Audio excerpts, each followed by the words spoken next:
Salam əziz dostlar. Bugün ayın 28-i. Bugün də 25 dənə pay hazırlandı.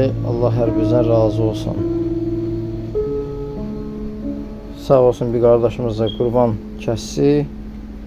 Hər birisi yoldaşımız. Bu payları da inşallah hamısının içərisinə əti qoyacaq. Allahın köməyi ilə bugün paylanacaq.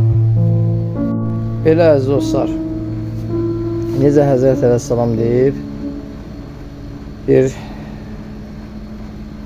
azı verməkdən çəkinmə, çünki heç verməmək ondan da azdır. Allah hər birimizin qəlbinə mərhəmət və qazancımıza bərəkət versin ki, inşallah belə gözəl işlərdə bir araya gələk və gözəl əməllərə səbəb olaq. Allah hər birimizə gözəl aqibət, xeyir və gözəl axirət nəsib eləsin. Allah qəbul etsin əzizlər. Çox sağ olun.